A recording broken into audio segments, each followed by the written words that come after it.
code any of it, but I was just interested. And then finally, when I decided I was going to go to college, figured I think computer science, because something about it has stuck with me for the past 10 years or so. So I might as well just hop into it.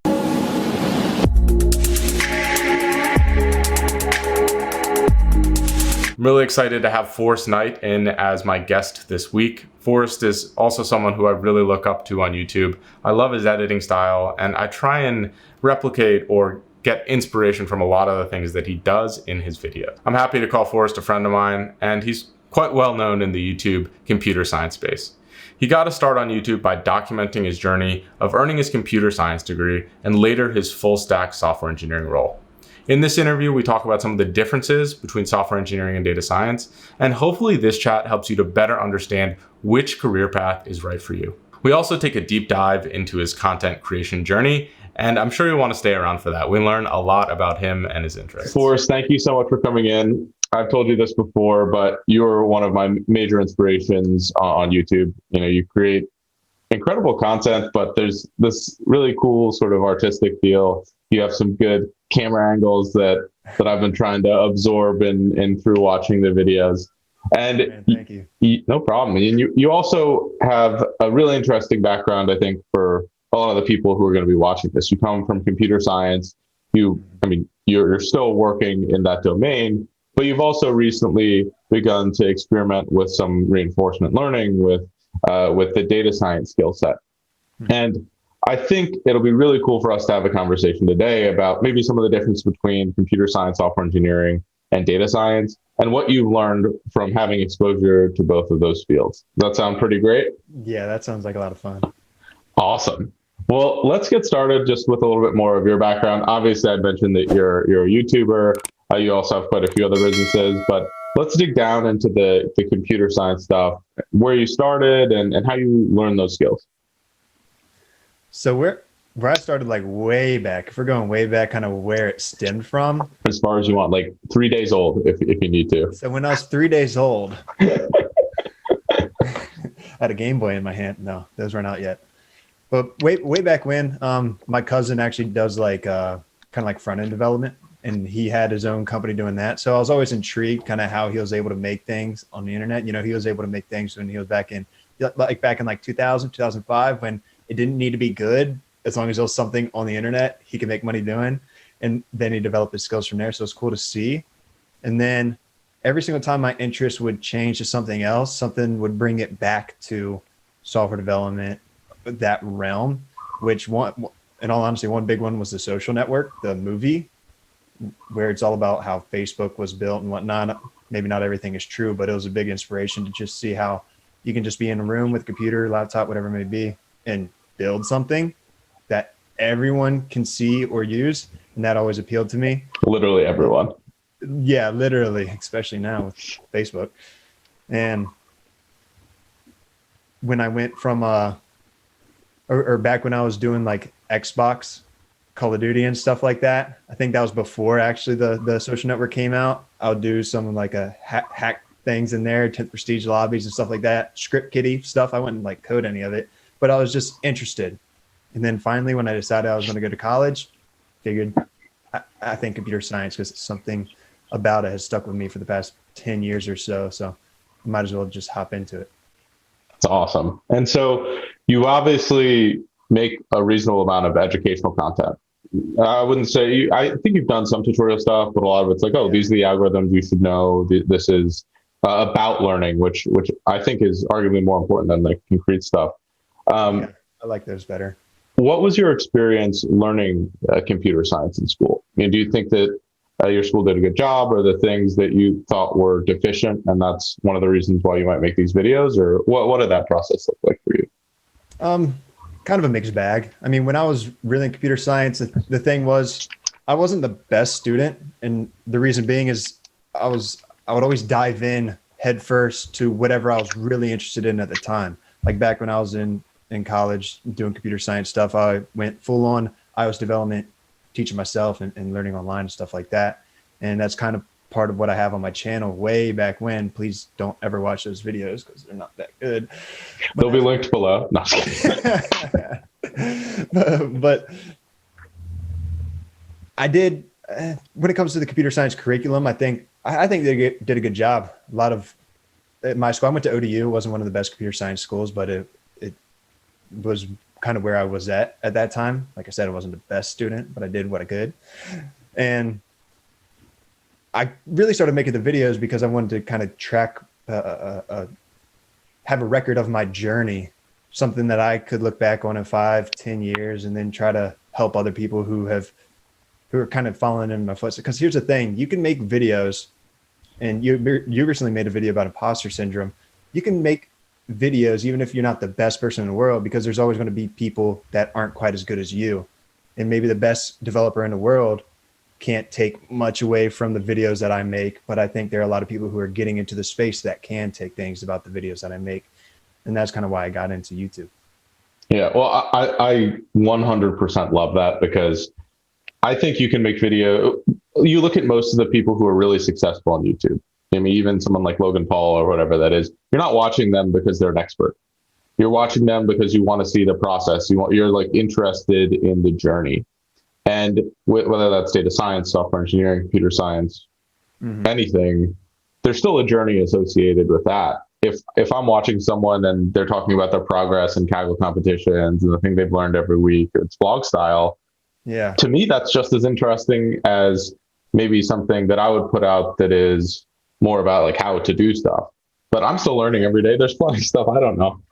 Yeah, of course. It's a lot of fun to watch those types of people, because you can kind of see, like, if you or I watch someone that just does YouTube, regardless of what the topic is about, it's really cool to see their journey behind YouTube, not just what they're doing, but kind of how they grow within YouTube. And that's just like one of the underlying journeys of someone's life. If they happen to be talking about software development, how they went through a computer science degree, or how they got a job doing this or that, it's really cool to see someone's journey and how they progress. And then you can compare that.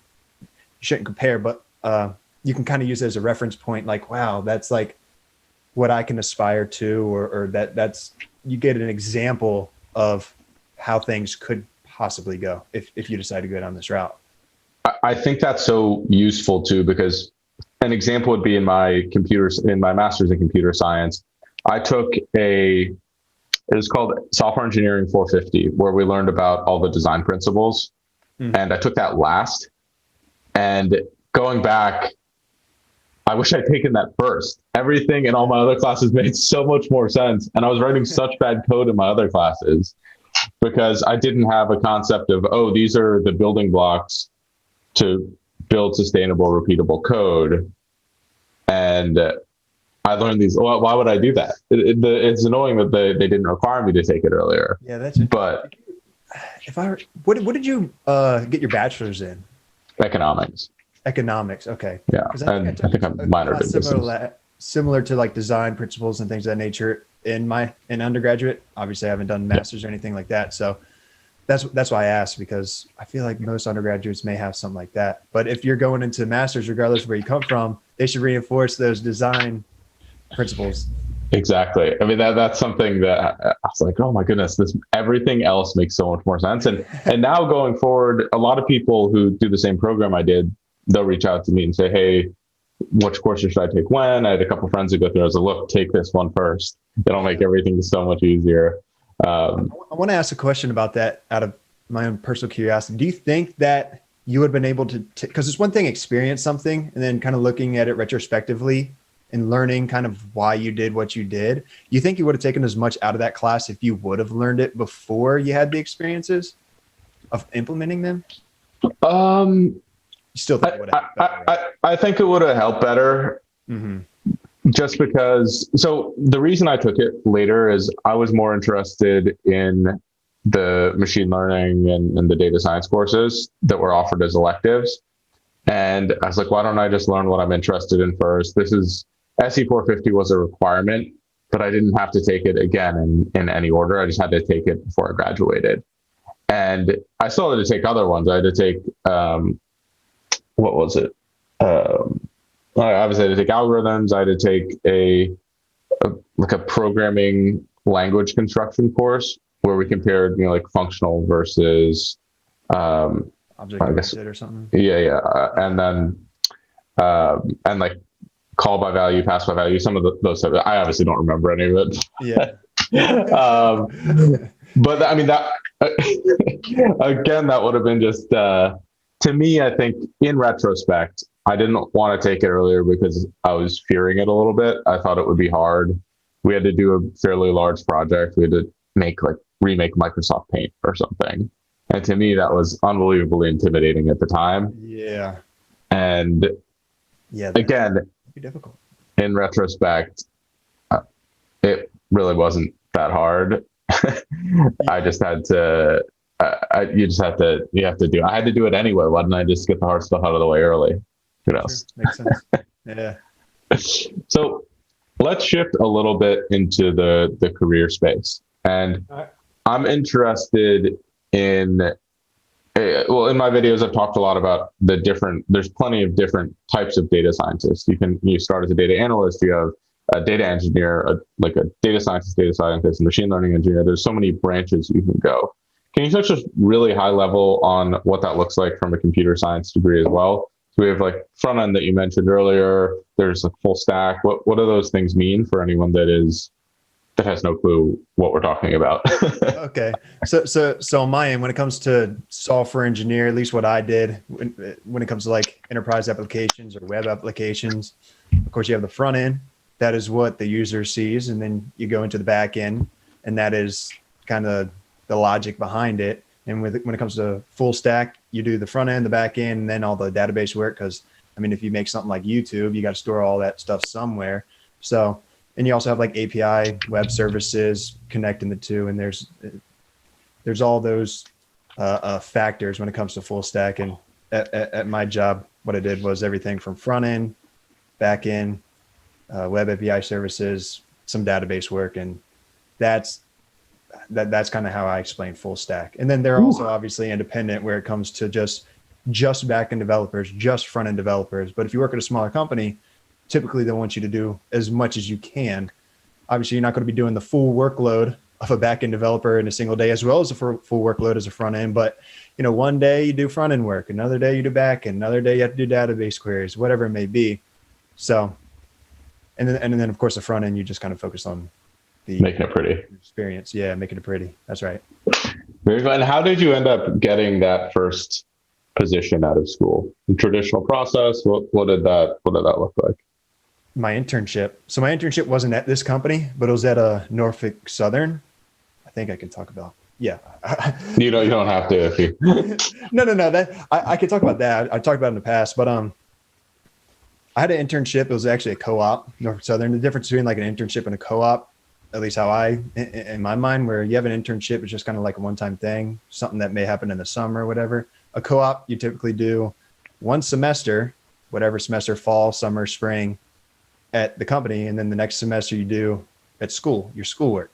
And then the next semester you go at the company, and the next semester, like you kind of rotate like that.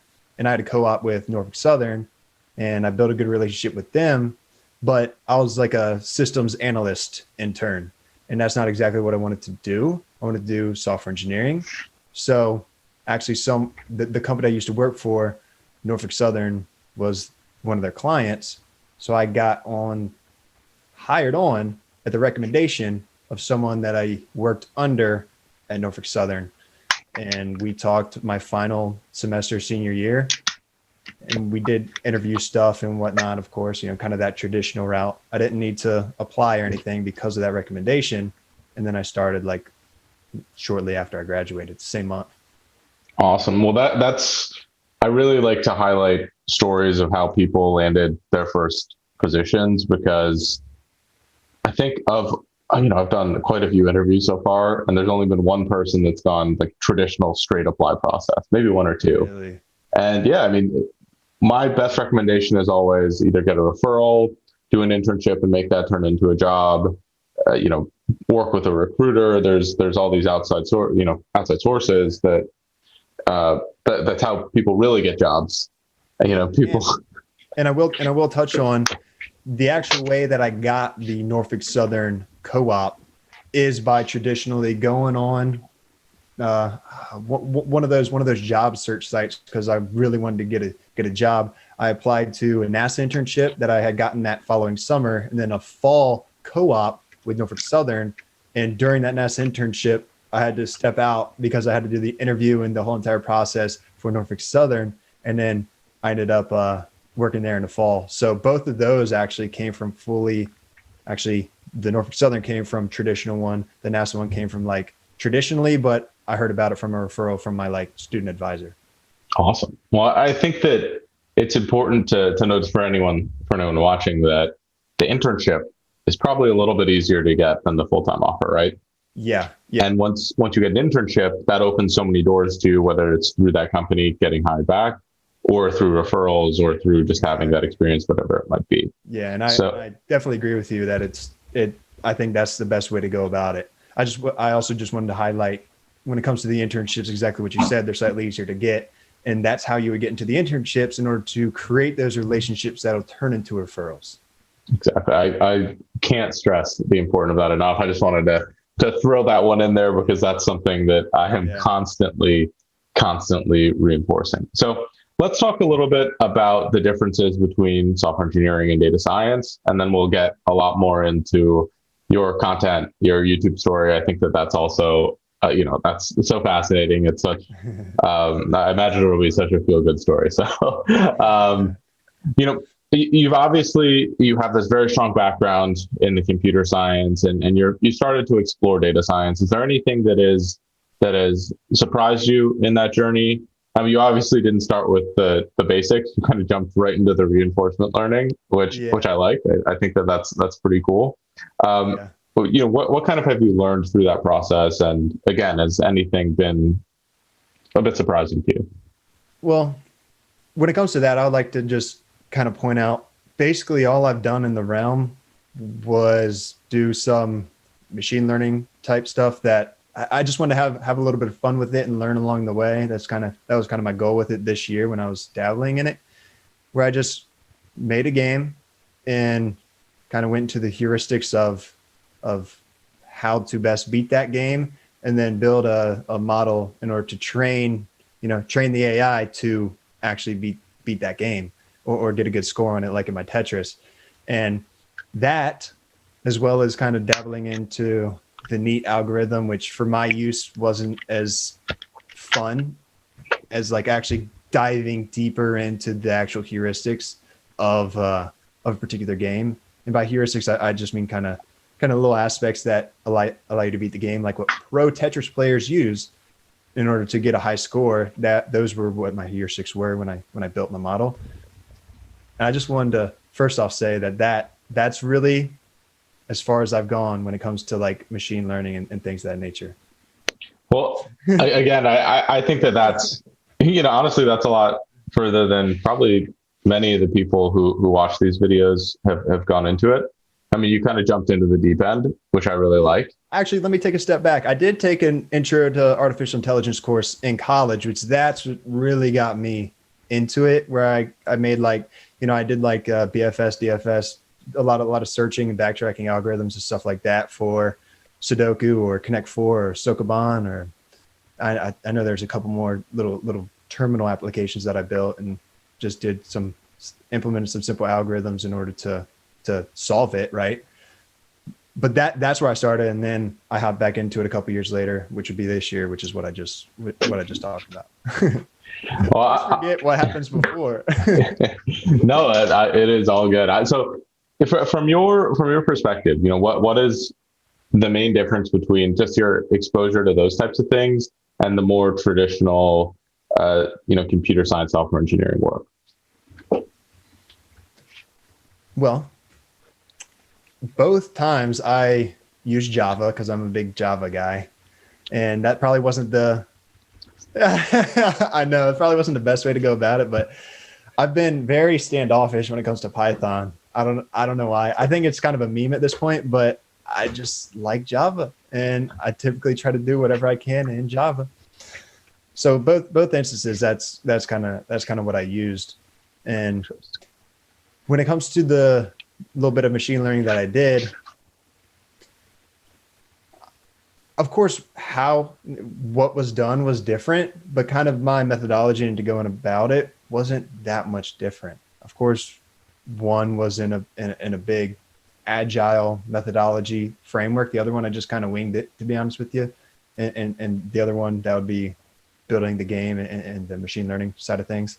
So I don't really have much in terms of differences.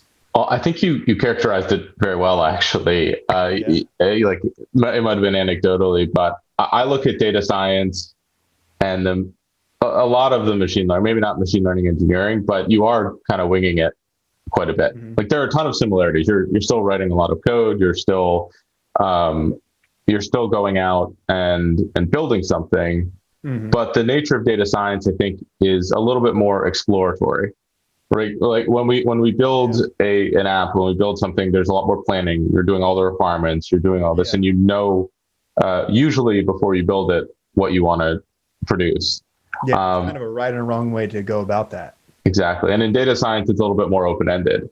And I think that you're just making me look good. I didn't think of that. You thought of that, but I promise you thought of it.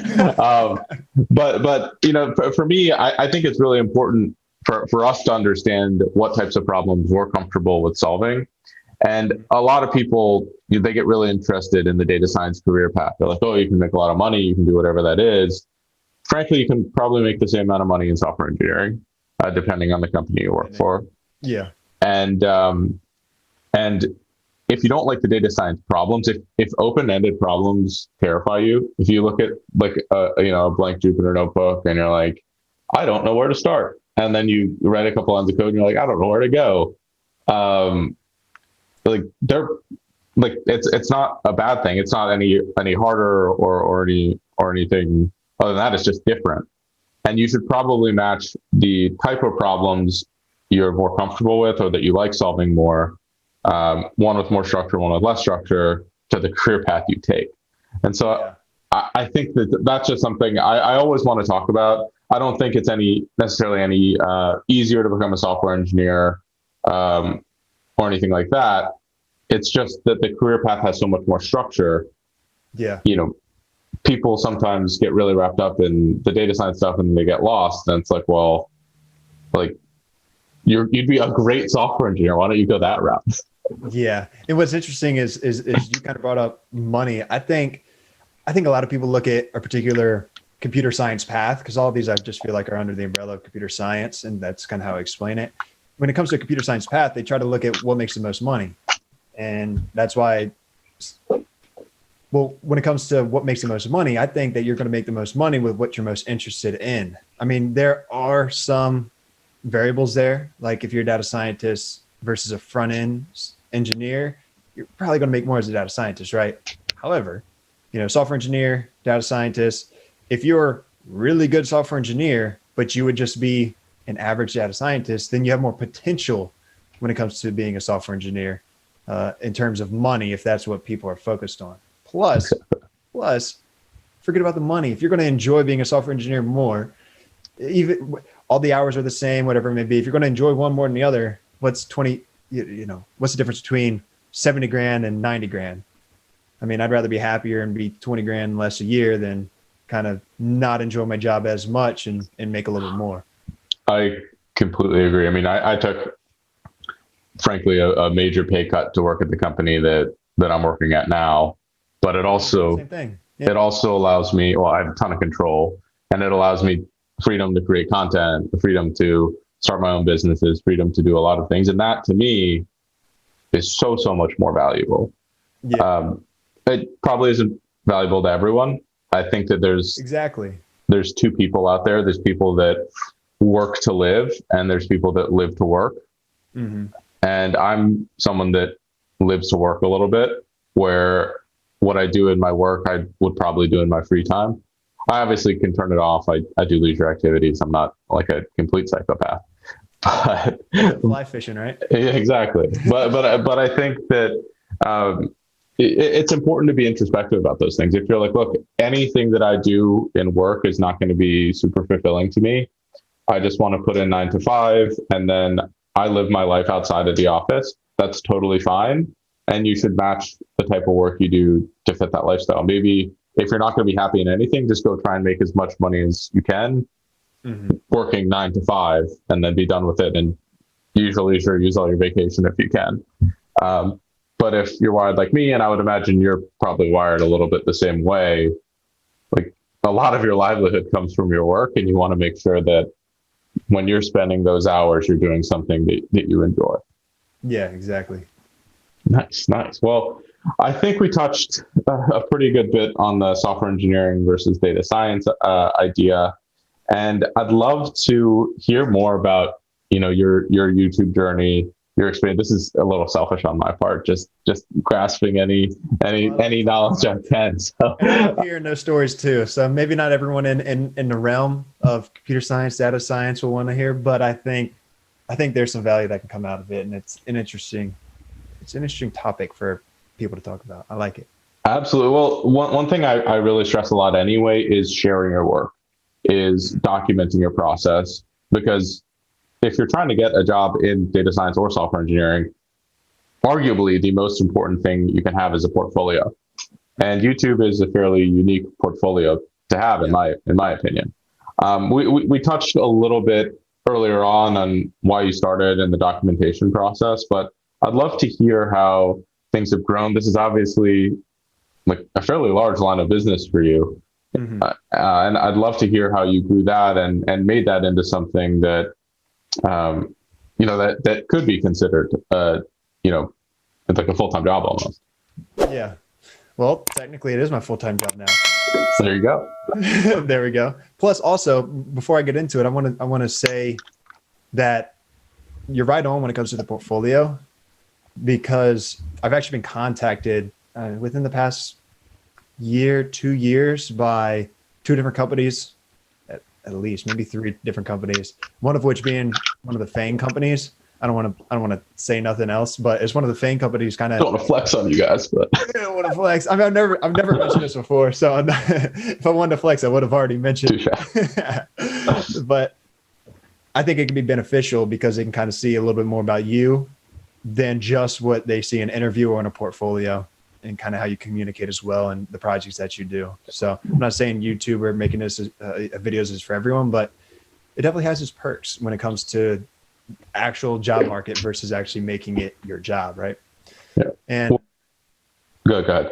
So I was going to say, to add on that, you have such a huge advantage in an interview if someone's already heard you speak and you're making videos that are at least semi-professional and you don't sound like you made videos, right? But imagine psychologically, one of the most difficult things with an interview is that they've never met you. You're a complete stranger to them. They've never heard you speak. They don't understand your diction. They're learning a lot more about you in that one-off session than just about your background. Mm-hmm. If you go in and they've watched a video of yours, they already know how you speak. They already know your mannerisms, whatever that is. They already have some better idea about you, and they can really focus on getting to know you better rather than just getting to know you to begin with. And that familiarity is inclined to make them like you slightly more and be more endeared to you. And there's less pressure on you in the interview because they've already heard you speak and they know you don't always sound like an idiot if you're just fumbling in the interview to begin with. That's true. Plus, first impressions, I feel like, are the most pressure. So in a way, you already had your first impression. Maybe you had your first impression with them, right? Yeah. And so, what was your question? Question? I was going to say, where did the YouTube stuff start to kick off? What were some of the things where you're like, hey, this could be what I do. You know what I mean? Okay. So back when I first started, I made a bunch of silly videos that are now private and nobody will ever see. And not like silly videos, just like, when I say silly videos, just simple vlogs and just goofing around and whatever it may be, right? Nothing too cringy. But then I started doing iOS development stuff. I figured people liked it and I liked the engagement. I like being part of a community because I was the only one. I'm still really the only one I know when it comes to software engineering, computer science. Like all of my friends, I kind of just have like my main friend group from high school, even like elementary school, and none of them got into the same realm as me. I grew up in a blue collar area. Same. So like I know no one who is in the same realm. So it was kind of nice to have that community when I was making a YouTube channel. And that's kind of what I focused on for a while as iOS development. And then I made a computer science, because I was a computer science student at this time. made a computer science related vlog where I just kind of went through my day as a computer science student, and people really liked that. So I'm like, oh, that's pretty cool. So I started making some more, and people really liked that as well. And I set out the goal to hit like 10,000 subscribers after in this particular year. I forget what year it was. Let's say it was like 2017 or something. I don't know. Let's say 2017. I wanted to hit 10,000 subscribers by the end of the year, something like that. And I hit 10,000 subscribers after the first like 2 months. Mind you, this is after a year and a half of already doing it. I may have my years wrong, but it's something like that, right? And I hit my goal for the whole entire year after the first few months because I was doing the computer science content. Like, oh, this is pretty cool. I had people contacting me when it comes to sponsorships and this and that, even though I had 10 to 20,000 subscribers, and it just kind of went up from there. But of course, I was about to graduate computer science degree. I had these internships. I was in communications with the company to be a software engineer, and that's kind of how it took. I don't recall how many subscribers I had when I got the job. This was in 2018 though. But I've always known that I wanted to take software development in a direction where I can be location and financially independent. Basically, I can work for myself wherever I wanted and make good money while doing it, while enjoying the process of coding, right? So YouTube kind of just became that for me. I can code what I want when I want. I'll take on some clients now and then. Like I'm building like 3 websites right now, for one for myself, one for a different company, and then one for a particular client. And that's just kind of what I can do. And that's what YouTube has allowed me to do. And I think it was that spike of growth when I started getting those sponsorship opportunities. When it comes to the video, there's a lot of sponsorships that came in that I'm like, no way. But those feel the same way. dime a dozen that come through that you really like, or that you use, or that, are just overall good companies. Those started coming in, and then I'm like, this could actually be something that I could do full time. Once I got to a point where kind of the amount of money, basically the amount of money I was making on YouTube surpassed what I was making as a software engineer. So in a way, and the amount of hours I was working on YouTube was obviously less than my 40 to 50 hours as a software engineer. So in a way, I was losing money going to my job. So if because literally, if I spent all of that time on YouTube, what's possible? Be able to make more money, because I'm spending half the time on YouTube and I'm already making that, right? So that's kind of when I realized, I think I just want to take the leap and do this full time. And a lot of people talk about going into business where you have to go in, full force, both feet in, right? However, I kind of did 1 foot in by building it on the side. And then I decided to take that leap once it was sustainable. And I think that's probably the best way to go about building a business. That's when I realized YouTube, I can make videos at my leisure, code some days I want to. And if there's some days where I just don't feel it, I don't have to go into work. I'll just go outside. I'll do whatever I want. And that's kind of why I set up. That's why I wanted this to happen, kind of be able to work for myself and have that freedom, because I know some days I'm just worthless. I can't do anything productive. And I always felt bad when I had to go to work and I wasn't being as productive as I should be, but it's just, I don't know if I had control over it or not, but I just couldn't do the work that I needed to do. Maybe I'll get to it tomorrow, or maybe I'll have a better head on my shoulders tomorrow so I can actually solve this problem. And now I don't have to worry about that anymore. Yeah, well, I love a lot of things about that story. And so the first is, I do think the software engineering skill set allows you to have a little bit more freedom with contracts. I think it's hard to win contracts as a data scientist. And we talked about this a little bit before in our kind of pre-interview conversation, that in software engineering, you're selling a website being built. You're selling a tangible product. In data science, a lot of the time you're selling an insight, and it's really hard to get someone to buy an insight or an idea or a decision. If you're handing off something that they can use, that they can in theory, like play around with a touch, that's a very different story. And I think that that's one major advantage of having a software engineering background is that you can build stuff, and people need websites all the time. People need a small app, whatever it might be, and that's something very powerful. If you're looking for to do more things independent, that is a great skill set to have. I also love kind of the entrepreneurship conversation you're having, is that what you did, and from my perspective, is you created this proof of concept by doing it on the side, by getting momentum, by seeing that you could make money, rather than just jumping in and be like, this is what I want to do, this is all I'm going to do. And it's really, in my mind, important in life or in anything to experiment. If I was looking, let's say I was an economics student like I was in college, and I got interested in data science back then, I wouldn't just uproot and switch my major right away. What I'd probably do is I'd say, hey, I'm going to do a couple projects. I'm going to see if I like it. I'm going to see if I'm any good at this. I'll share it with my friends.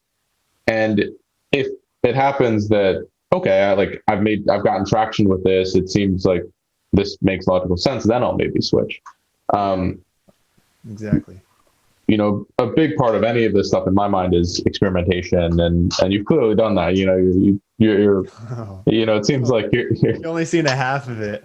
I've been with my wife we've been married for a couple of years, but we've been together for like 8 years, since I was 17 years old. And when I was 17, 18, 19 years old, I was really trying to figure out what I wanted to do. I was going to go be a lineman or do something. I told you, I come from a blue collar area. I grew up on a farm, and that was really the main career path that I saw myself going, which is a great career path. So my brother does, my dad did, right? Well, not a lineman, but he was a farmer. And I thought I was going to go that route. I think I still would have been happy going that route, but I kept changing my mind and changing my mind and changing my mind. Maybe I want to do this, and that. And my wife's a trooper, because she really stuck with me for all of that. But I was just experimenting with what I think I want to do. And I think that's important, to find something that you really want to do. That's awesome. And I would hope your wife played a good role in you eventually finding out what you wanted to do. This year I've been experimenting with an accountability partner, someone that I'm telling basically what I plan to be working on this year, what I'm trying to accomplish, what I've done. Each week we meet, and I'm finding that very valuable, because it's important to have someone to kind of rein you in a little bit, or look at things objectively and be like, Ken, you have too much on your plate. You need to cut something off, or you've been trying to do this and it just isn't working. Just stop it, man. I think it's really important to have people that are honest with you, and that are willing to put in the time to know you. And someone like that, they don't have to know anything about programming, right? Yeah. They can just be there. It's kind of like a rubber duck when you're coding, to just talk to. And sometimes when you articulate something, even about your life, it doesn't have to be about code. You're like, I don't think I can do this, or I don't think I should do this. Yeah, no, I know exactly what you mean. So those are, most of the questions that I really had for you. I think that there's, you have such a multi-dimensional lifestyle, and I think it's incredible you balance it, and you've made this into a career for yourself. And again, that shows one, kind of the power of like entrepreneurship in you, like what you can do with any skill set. I mean, I think you could be making videos about pottery at this point. And if you had the amount of traction that you've had so far, actually, I have one last question. All right. I see the clown. Chilling. As many questions as you have, I'm hanging out. I see the clown mask behind you, and I saw some of the videos you did about it kind of taking over. What's the deal with that? I feel like everyone wants to know. I'm asking the tough questions. Well, I like lore. When it comes to like when I was younger, I played World of Warcraft, and there's one thing just about going through the game and playing it. There's another thing about like the story behind it.